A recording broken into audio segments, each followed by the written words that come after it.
हे मी छत्रपती संभाजीनगरमध्ये पण पाहिलं होतं की ज्यावेळेला तिथं बिडकींमध्ये खूप सारे पैसे आले त्यावेळेला कौटुंबिक नाते उद्ध्वस्त झाले.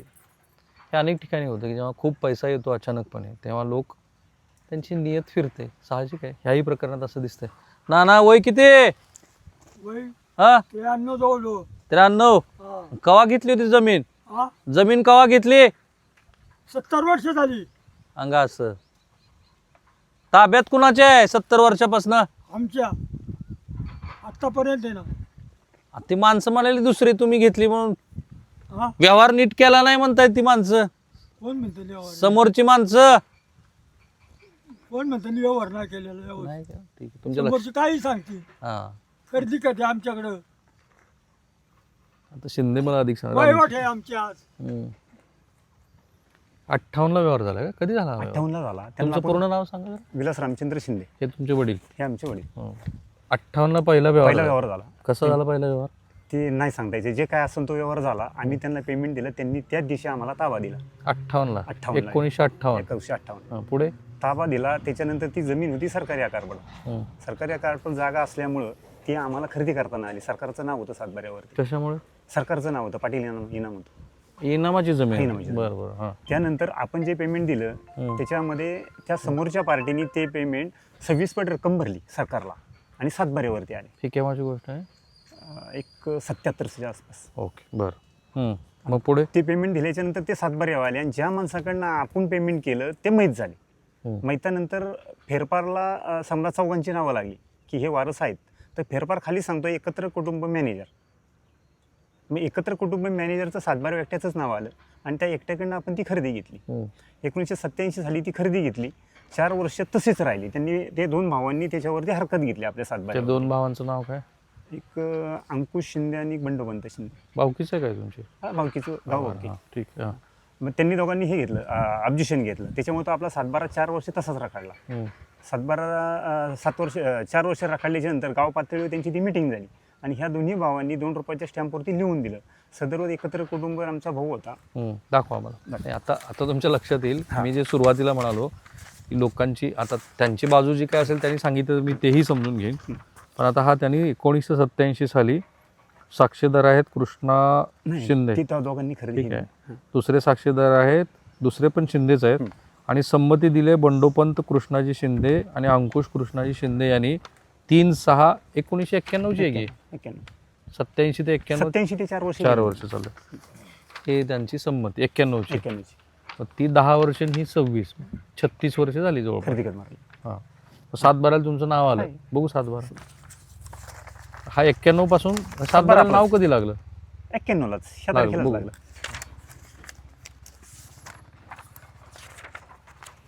91 पासून दाखवू कसं. अरे एकच सातबारा. हा 91ला सातबाऱ्याला त्यांचं नाव लागलं. कुठे आहे तुमचं?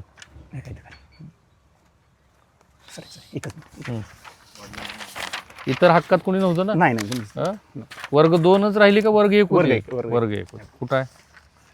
रामचंद्र हे बघा रामचंद्र नानासू शिंदे यांचं नाव लागलंय सातबाराला 1991 साली. 1991 पासून ते भूसंपादन 25ला झालं असेल.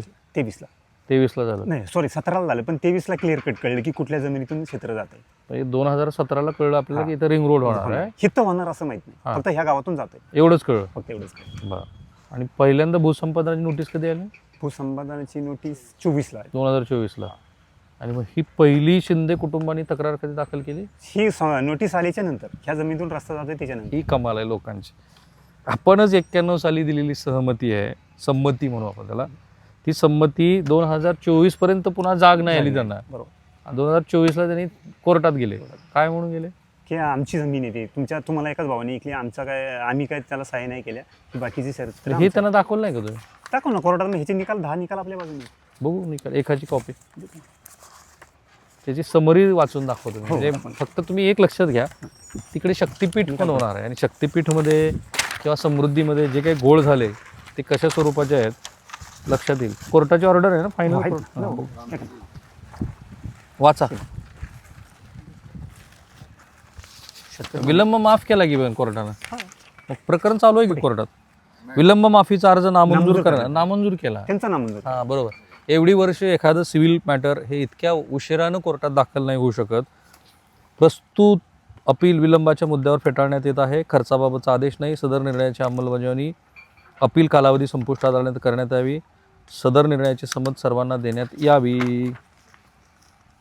बरं, कोर्टानं ऑर्डर काय दिली मग हे का हीच कोर्ट तुम्ही सांगा, काय दिली कोर्टानं ऑर्डर? कोर्टाने त्यांना त्यांचं फेटाळलं सगळं जे काय आहे. आणि मालकी कोणाची कायम ठेवली? आपलीच शिंदेची. शिंदेची. नानांचीच मालकी कायम हो, ठेवली. हो. आणि आजही हाच निकाल हाच आहे. निकाल आहे. आजही 10 निकाल आपल्या पण मला प्रश्न असा पडतो की महसूलचं काम काय, कारण ते क्वाशी ज्युडिशियल यंत्रणा. मी आता तहसीलदारांशी आणि नायब तहसीलदारांशी अत्यंत बेजबाबदार लोक आहेत ते. का मी तुम्हाला सांगतो, महसूल यंत्रणेचं काम काय, तर महसूल यंत्रणेचं काम आहे मुख्यत्वे जे तंटे आहेत त्यातली न्यायिक प्रक्रिया पाहणं, कारण ते क्वाशी ज्युडिशियल आहेत. आज ते सद्गृहस्थ नायब तहसीलदार मला असं म्हणत आहेत की त्यांना आम्ही नोटिसा दिल्या नाहीत, कारण त्यांचं भूसंपादन पूर्ण झालं, त्यांच्या खात्यावरती कोर्टामध्ये पैसे भरले आणि आता ही जी तोडफोड आहे ती MMRDनं केली. असं होऊ शकत नाही, कारण भूसंपादनाच्या प्रक्रियेमध्ये संपूर्ण प्रक्रिया राबवण्याची जबाबदारी तुमची आहे. MMRDला तुम्ही काय सांगितलं, अंतर्गत काय पत्रव्यवहार होता, अतिशय बेजबाबदार पद्धतीनं तुम्ही घर कसं काय लोकांचं तोडू शकता जर इतके कोर्टाचे ऑर्डर. आणि वाईट काय आहे, हे गृहस्थ हे रामचंद्र शिंदे हे माझं घर चुकीच्या पद्धतीने तोडलं हे सांगत पोलिसाकडे गेले आणि पोलिसांनी सांगितलं की हे आमचं कामच नाही, ते महसूल यंत्रणेचं काम आहे. हे सामान्य माणसानं जायचं कुणाकडं? आता हा व्हिडिओ मी महसूल मंत्र्यांना पाठवणारच आहे. होप की ते त्याची योग्य ती दखल घेतील. हे काही बरोबर नाही आहे. आता हे पैसे आले कधी आणि किती आले, डोळे कसे फिरले? हा ती मग जसं पेमेंट आलं तसं डोळे किती पेमेंट आले? 12,95,00,000 रुपये. किती एकरचं? 4 एकरचं 144 गुंठ्याचे. एकरी किती पैसे मिळाले? से गुंठ्यात आली काहीतरी 7च्या आसपास, 7.5 लाख. 7.5 लाख रुपये गुंठ्यानं पैसे आले आणि त्याच्यामुळे मग डोळे फिरले. डोळे भरले त्यांचे. गावात एवढेच माणसाचे डोळे फिरलेत का अजून बी असं? हां हां, इकडे या जरा. इथलं कोण आहे गावातलं? आप्पा इकडे तुम्ही. त्यांना बहीण भावात वाद किती झालेत गावात? नाही कोणाला सांगताय? तुम्ही इकडे अहो इकडे कुणीतरी एक जण या फक्त. मला काय, सरपंच भाऊ. मला फक्त एवढंच विचारायचं ते होतं, सांगतो. गावागावात किती भांडणं लागली? वाद पैसे आले की डोकी भरली लोकांची. हां. बऱ्याच ठिकाणी वाद चालू होते. बहीण भावाचे, हा मेवण्याचे, भाऊकीचे. आहे ना, नातेगोती बी झाली. सरपंच आहेत ना? तर तुम्ही आता मधल्या काळामध्ये ज्यांनी हे तुमच्या विरोधामध्ये 26 वर्षानंतर प्रकरण कोर्टात दाखल केलं, जे विलंब कोर्टाने मान्य नाही केला, त्याच्यानंतर पुढं तुम्ही त्यांना सांगितलं नाही का हे बरोबर नाही तुमचं? गावातले नाही, बोललो ना. हां. मी त्यांचे 4 लोक घेऊन बसलो होतो आम्ही फार्म ऑफिसला. पण त्यांची ती तयारी नव्हती. त्यांना म्हणलं कुठेतरी मॅनेजमेंट करून आपण बसू. पण त्यांचा एकच हे होता की बाबा मला 75% मिळली पाहिजे. 75%? हो. 13 कोटीतले 10 त्यांना कोटी त्यांना. हा. आणि हे तुमच्या बांधकामाचे मुलाने पैसे, काय करायचं छोटे छोटे? पण बांधकामाचे पैसे त्यात आहेत ना. या 13 कोटीमध्ये बांधकामाचे पैसे आहेत. हम्म. बांधकामाचे जवळ 1.5-2 कोटी रुपये देत, ते पण त्यालाच पाहिजे होते. तुम्ही पैसे द्यायला तयार असाल ते? 3 कोटी तर मी कबूल केले होते. काय कमाल आहे तुम्ही? हो. 3 कोटी तरी पण आपण हे कबूल केले. अगतिकताच आहे सगळी. हो. मी तुम्हाला सांगतोय खात्रीनं सगळीकडे. या सरपंच. असं माझे सरपंच ह्यांना कुठल्या तरी पक्षात घ्यायचं की नाही बरं? हा, माझी ग्रामपंचायत सदस्य आहेत का? नाही म्हणले बघा. बरं ऐका, हे असे वाद बहीण भावात, भावकीत किती झालेत? भरपूर प्रत्येक घरोघरी तेच आहेत. आता सध्या तेच वातावरण आहे सगळं. हा. जेवढे रिंग रोडचे ज्याला पैसे मिळाले हा ऐका. त्याच्या प्रत्येक घरात हाच विषय चालू आहे. बहीण भावाची नाती तुटलेली आहे. हम्म. आणि प्रत्येकाला फक्त पैसा पाहिजे, नातं नको आहे हा. मला. आणि एक पण घर असं याच्यातनं सुटलं नाही की त्यांच्यात वाद नाही. आणि बहिणींनी पैसे सोडले नाही आणि भावांनी द्यायला काटकसर करतात, असं सध्या वातावरण आहे. तंटामुक्त समिती आहे का? आहे पण ती कुठं ती ह्याच्यात नाही. मी फक्त कागदोपत्री हं. समोर कुठं काय ह्याच्यावर कुठं कार्यरत पण नाही. ह्या सगळ्या पैशामुळं हाणामारी झाली असं घडलंय का? हाणामुरी हे असे लिटिगेशनचेच वाद. ज्यावेळेस पैसे ज्यावेळेस आले, हे नोटिसा आल्या, ते कोटीमध्ये काही आकडे गेले, मग त्यावेळेस जे नव्हते ते पण वाद उफाळले, ते उकरून काढले आणि त्याच्यानंतर मग हाणामारीचे प्रसंग घडले ह्याच्यावरून. आता तुम्ही सार्वजनिक जीवनात आहात म्हणून विचारतो, ह्याला काय पर्याय आहे? प्रशासन पण खूप म्हणजे विलंब करते प्रत्येक निकाल. आता हे काही फास्ट ट्रॅकवरती निकाल झाले पाहिजे. लोकांचं मत आहे की जे आहे त्याला ते पैसे मिळायला कोणाचीच हरकत नाही. आता ह्यांचं प्रकरण आहे, कधी पाहते ह्यांनी हे तर पूर्ण माळरान होते. ह्यांनी बाहेरून माती त्या धरणातनं माती आणून हे करून डेव्हलप केलं. ही पूर्ण झाडी, आता ही झाडी एकच दिसते इथं, जवळजवळ 200-250 झाडं होती सगळे. आंब्याची नुसती 165 झाडं होती. हे पूर्ण हिरवं केलं, ही लोक कोण नव्हते म्हणजे त्या काळात. आता ह्यांनी सगळं डेव्हलप केलं, पण ज्यावेळेस ती नोटीस आली, नोटीसवरचे आकडे बघितले, तसे मधले वाद निर्माण झाले. मग कुठंतरी काहीतरी तडजोड होईल, दोन गट होतील, हे असे हे चालू आहे. एखादं बहीण भावाचं नाव नका घेऊ, एखादं आठवतं खूप वर्षानंतर बहीण भावात खूप आहेत. एक उदाहरण सांगा. आता माझ्याच म्हणजे जे चुलत भाऊ वगैरे आहेत, तर त्यांच्यात पण असंच आहे की त्यांच्या आत्या वगैरे आहेत, त्यांना अजून पण पैसे मिळाले नाही भूसंपादनाचे.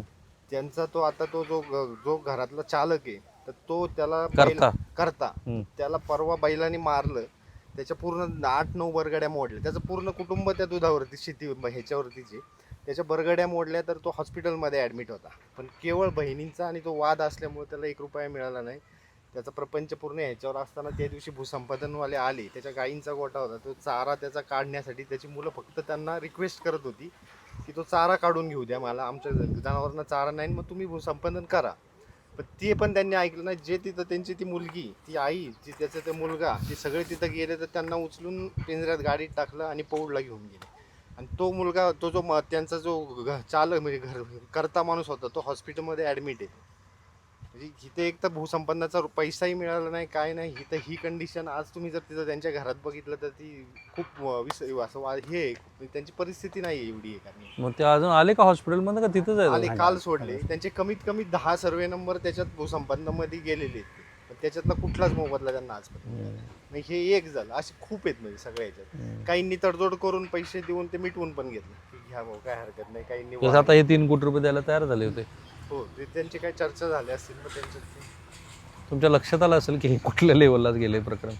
आज सरकार ह्यात काय करू शकतं? मला वाटतं की एकदा समोर बसावं तहसीलदारांनी, प्रांतनी समोर बसावं, कायदा काय सांगतो तो दोन्ही बाजूला सांगावा. कारण पुन्हा तेच आहे, तुम्ही कॉशी ज्युडिशियल आहात, तुमच्याकडे कॉशी ज्युडिशियल अधिकार दिलेत कशासाठी? मग हे याच्यासाठी असं नाही घर तुम्ही तोडू शकत कोणाचं. बघूया काय होतं, बघूया, थांबूया.